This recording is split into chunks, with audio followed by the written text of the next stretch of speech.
Hey guys, welcome to my channel. My name is Fisayo. Thank you for stopping by today. I'm going to be showing you snippets of a YouTube event I recently attended. We had a whole variety of guests including Funke Akindele-Bello, Jennifer, Fisayo Fosudo, Kiekie, the Instagram comedian, the filmmaker. There was Zeelicious, taooma, a whole lot of other celebrities that you know. So enjoy, watch and subscribe to my channel.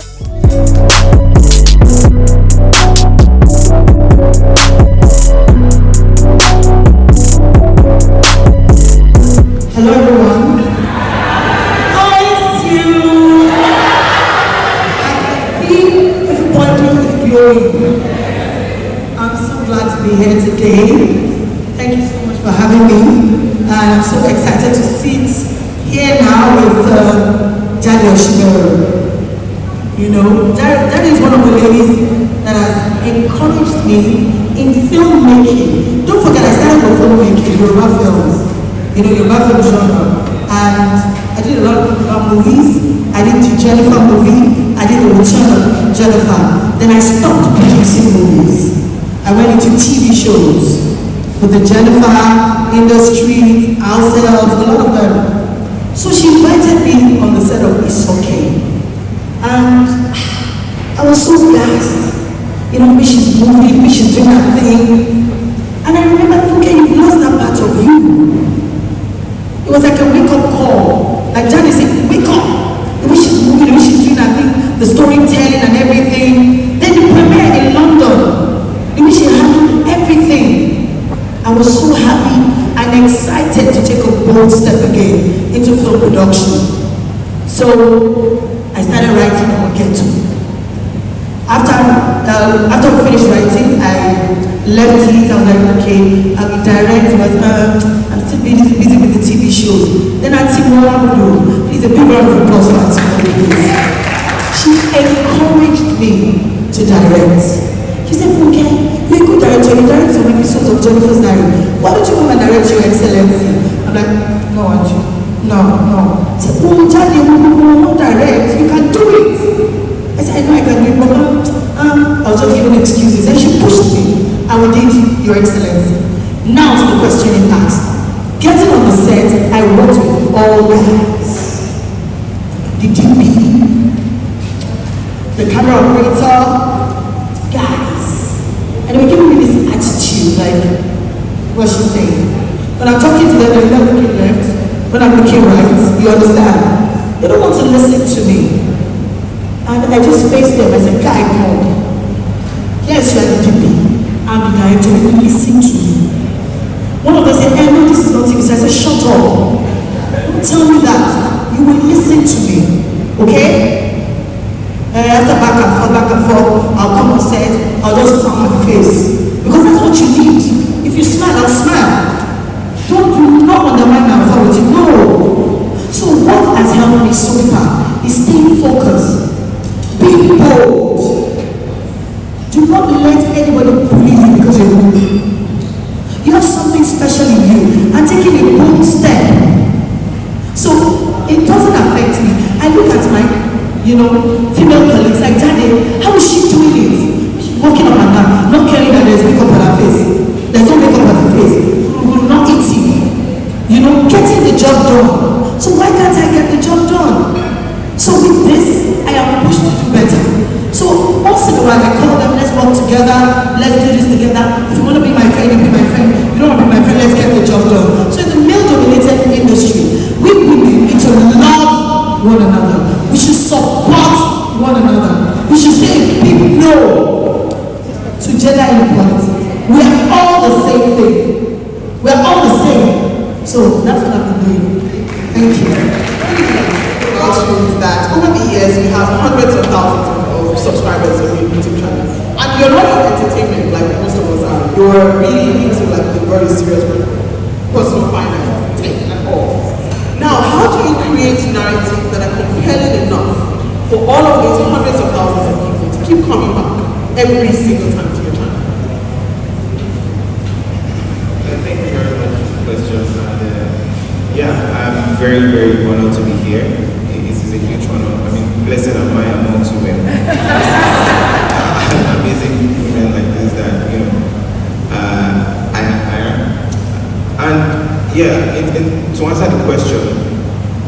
would say for me, all I was really focused on was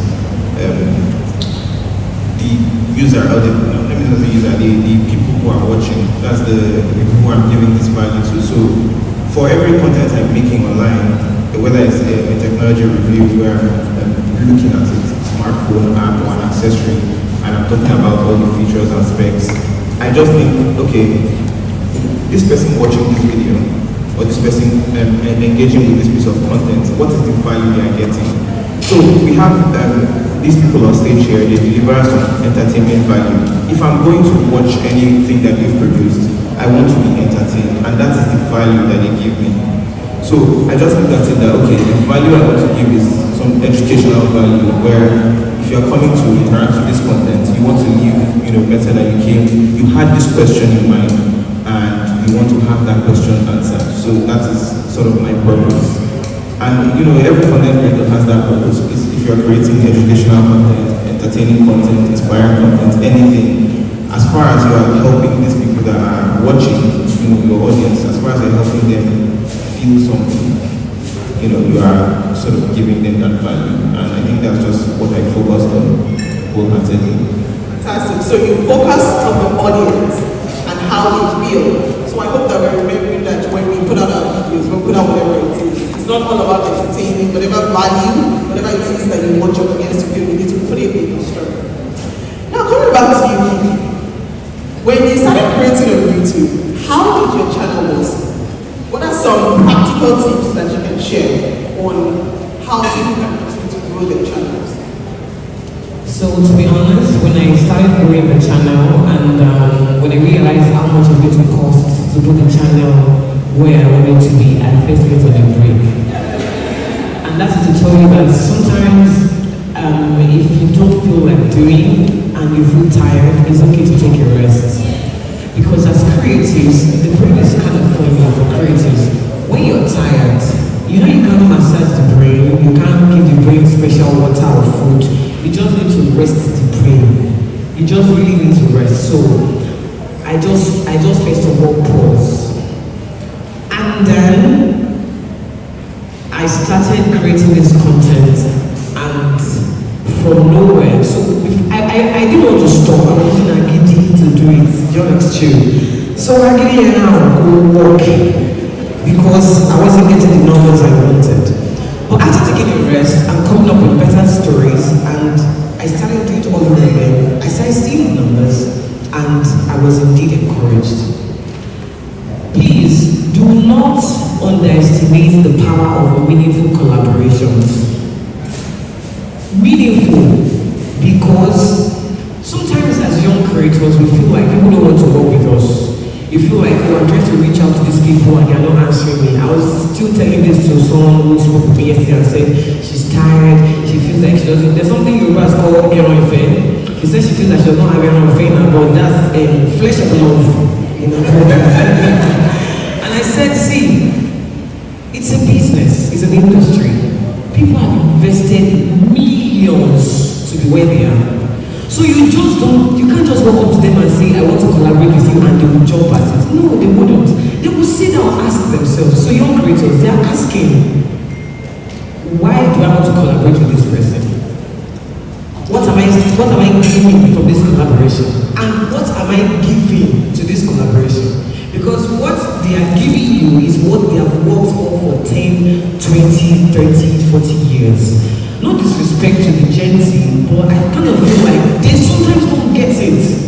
I think this whole civilization of calling ourselves by our first names is taking away. I think I'm a Yoruba girl. I think anybody that knows me will know that I'm a Yoruba girl. I don't run away from that. I think what our culture did was to create that barrier with respect so that we don't get carried away. Not necessarily because the auntie is important or the brother is important. It's just so, when you're trying to work with experienced colleagues and they're not really paying attention, they're not really answering you, you need to understand that this is the first thing at the back of their mind. And that is why you now have to go back and work and prove yourself.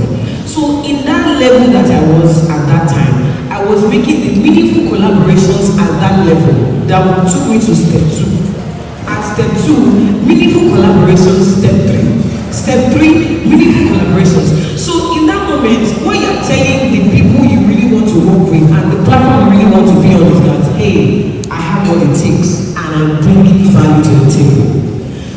to grow my YouTube channel, I asked myself, how am I bringing value to those? There are a lot of people that make skits.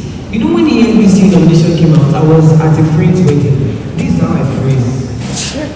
I told my sister, touch me. Because if it's prank, Max Kabek. Because it was, I couldn't believe it. I just couldn't believe it. And that particular story, that particular skit I was nominated, I had called somebody else to feature on that story. And I told the director, I said, I don't want this person. Because the perception for that person is too cute. I said, no, try to be what you must. She's also your friend. And I was like, I see that this person will do it. Why? Because XYZ is the value you bring to this production. So when I reached out to her and said, big sis, I want to do something, she said, okay, let me share the story. I shared the story, she said, okay, I see myself in this. So she brought her A game because she can see that she's coming on the platform that works for her. And that is how you grow almost anything, to be honest. Value. And when it's time to exchange value, what are you bringing? And to be very honest, YouTube took my brand to the international level. I was in London last September, also in March, and people were literally chasing me for pictures everywhere. I'm not going to get on YouTube. What's the name of shit? And you don't go, you're telling me things you do, you not remember again. I mean, you go, I just there. And it's crazy. And you know, people are buzzing, let's do meet and greet, you should do event, and I'm wondering, where did they see me? YouTube. Because diasporas abroad, that's the way they connect, also with Facebook and other channels. So one more time, I want to say a very big thank you to YouTube for creating such a great platform. For you love places like me and really have people that work hard. Thank you very much. We couldn't have told the brand better. We tried to ourselves. I think something I take away from the conversation, what you just said, is the power of collaborations. You see that since we came in, that's what we're trying to get you to do. And we're still going to get to that part of the experience today where we want you to collaborate and actually create shorts and pull together. It's the power of collaboration. You don't, like you said, you don't have to look for the person that has 500 million subscribers. Look for people like yourself, like have 3,000 subscribers together. You say, great, do something. Just start, collaborate, cross-pollinate power. Yeah? So I'm coming to you. So, I know some of you might not know. Please, anyone here who knows I Need to Know series? Just raise your hand.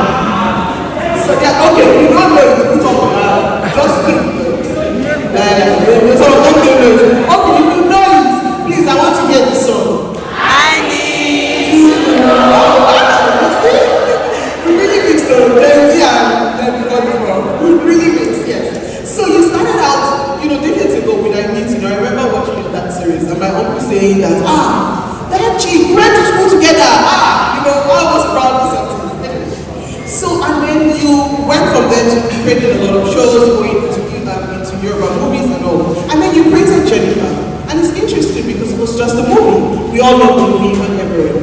But what I wanted to bring out was, you took that Jennifer and turned it into a literal industry on its own. It's just one movie that was created, and then there's so much now that has come from it, from series to so many things that you've created from it. What are some of the things that you took at the back of your mind when you took such small products? And I want us as young women, creating on YouTube, to see that story she's going to tell us now as you have something, one thing. She had the movie Jennifer, and you created it into a proper brand. So what are some of the things along the journey that you told yourself as you started to create this, and you started to evolve it and turn it literally from one movie into a proper business into an industry? Okay, thank you. Well, let me describe. I need to know the first major role. I've been working up and down before them, like years of us. Okay, after I Need to Know, I tried getting roles. I didn't get roles. So more like from the lead character, being paid in dollars, good pay, I went back to 0 level, attending auditions again, playing very minor roles, because I thought I knew someone was going to take me high up there, but no. So I just didn't mind. Then I moved into the Yoruba movie genre. Big shout out to Ayade Soya, Fefe Abalogun, Iyabo Ojo. They're always supporting me. So, but I thank God for my mom. You know, my mom is always telling me, good things don't come easy. That you're going to get a lot of no's. So no's will even make you lose your self-confidence. I'm sure you have gotten a no that you have to go and look at yourself in the mirror. Or you start reading A, B, C, D. You know, some no's are so bitter. So I've gotten these no's a lot of times. So when mom talks to me, then I think I got that from my mom. I actually tell myself the truth. You know when they say you know yourself, you know your level, you know the truth. So I don't forget myself. That I'm sitting down, I'm wearing money. I know what is in my account. I know how to pay this, how to do this, how to do this. So I know the truth. So when you know the truth, you're true to yourself, you're focused, you will always break through. So with that, mom gave me money, I started producing movies. Then I did the Jennifer movie. I just wanted to create a change. I just wanted to touch the lives of young females out there, you know, that just mess around. I wanted to tell them that, for me, my mom always told me that abstinence was the best. You understand? I just wanted to tell them you have to stay focused. You have to carry yourself well like a virtuous woman. But how do I tell the story without making them, you know, without telling a boring story? HIV is real, he's a color, don't do this. They're tired of hearing it. So I had to infuse comedy in it. I wanted to laugh, but pass the message in a subtle manner. After Jennifer, everybody loved Jennifer so much. Blah, blah, blah, blah, blah. Then quickly, let me digress. I listened to constructive criticism. Trust me, if they criticize my movie, I can tell you the truth. I'll go and look at that movie. For example, when I used to work with people, you know, like writers, when somebody calls me out like, you did this, you did that, I'll go sit down and think about, okay, yes, I usually shout. I do that. So I try to correct those bad things. So I tell myself the truth. So if you come to me and be like, oh Funke, we're tired of watching Jennifer. I want something new. Don't think I'm not listening. I'm planning something new. So the badge saw me and was like, I love Jennifer movie. But why would she have HIV/AIDS? I said, I want them to learn a lesson now. You understand? Why would this do that? No, why will you allow such a thing? You know what? It is a brand. You have to feed on the brand. Don't let it die like that. And I'm like, don't give her now, shoot another movie. Go and read Jennifer, she's dreaming. Went home, slept, ate over it. In the bathroom, I'm thinking about what he's saying. And that's how I came up with the Return of Jennifer. So after the Return of Jennifer, you know, years after, I sat down again. Can I bring out Jennifer's dad? Let her be dad, let her be right. And I still want to touch more lives. I want to treat issues affecting the society. I want to teach family values. Everybody loves this brand, use it. I picked up the brand again. I milked the brand. And now, let me just make the announcement now. We're shooting the season finale. Yes, it's going to have a big break, but she's going to come back.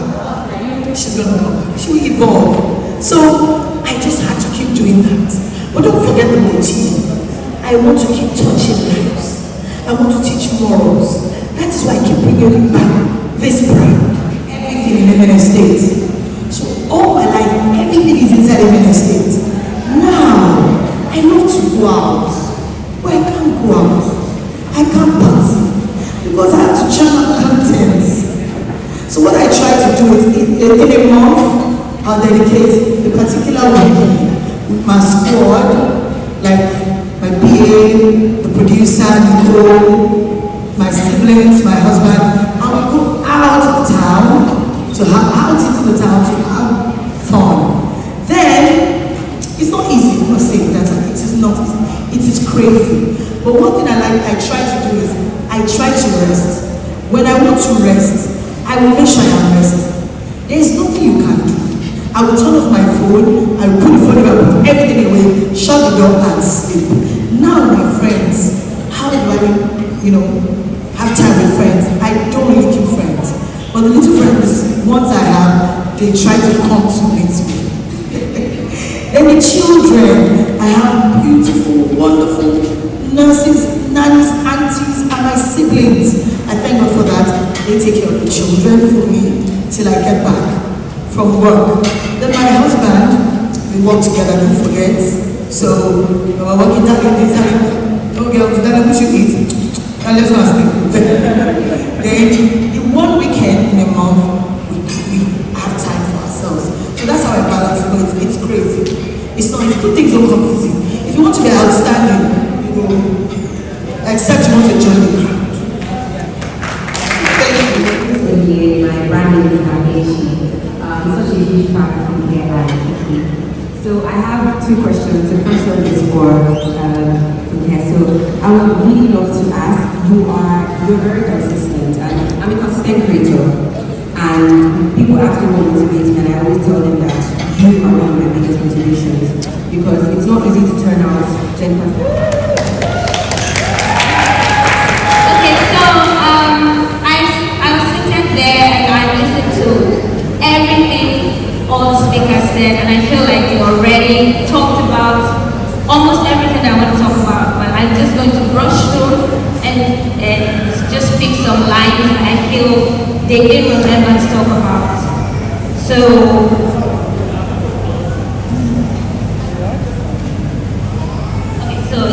let me just start the presentation officially. So welcome to the session, guys. I'm so excited to share this with you. And today, I just want to talk about how you can shoot your videos, because I'm talking about video production. So I'm talking about how you can shoot your videos and come out with these videos yourself. And I feel like everybody knows it, but let me just brush through it. Because producing videos and waiting for somebody to produce this thing for you, like calling a director and everything, can hinder your content. And as I said, on YouTube and even all other platforms, you have to be consistent, like chunking out content so that people can know that this is what you do. But first of all, I made this slide.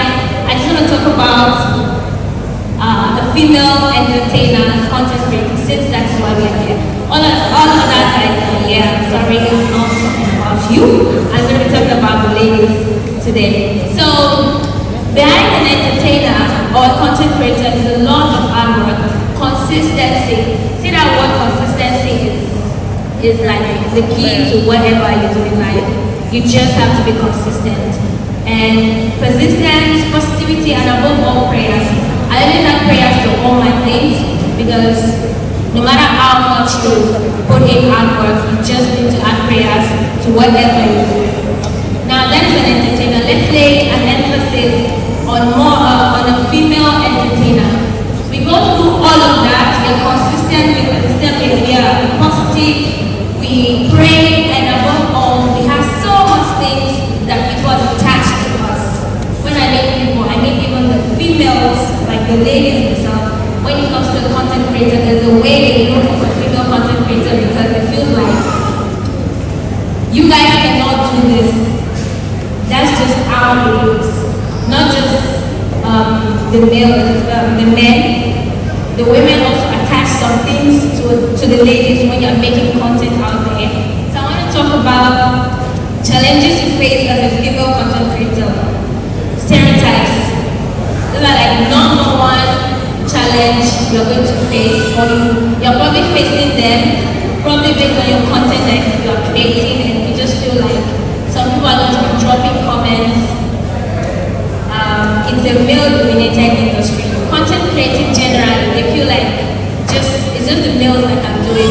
The females are just meant to be in the kitchen and probably making babies around the world.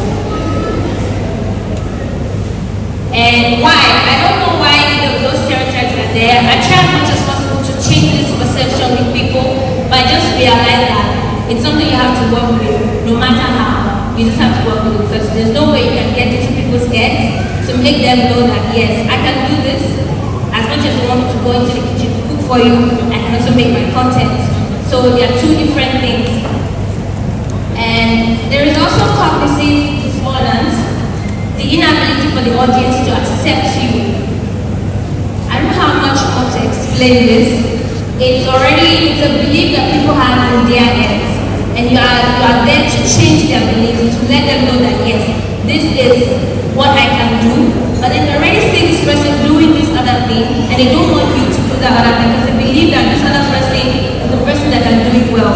So it's left for you to decide on how to change their belief, to make sure to let them know that yes, this is what you can do. I don't know if I'm explaining properly. I made this slide myself, don't mind me. So I don't know if I'm explaining properly. So it's just you trying to get into people's heads to change their beliefs and their perception about you.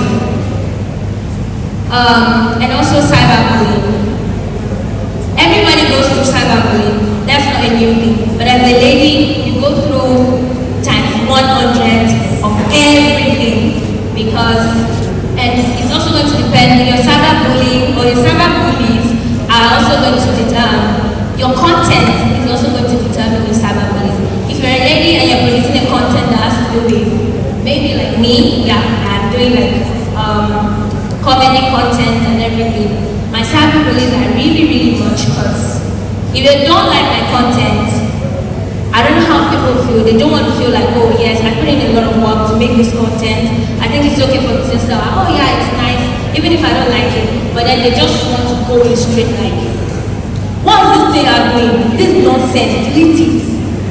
And as much as that feels like it's innocent, it brings me down, it discourages me. It feels like when I want to make another content, I am super careful and I'm like planning too much for this content because I feel like I need to be perfect in all ways.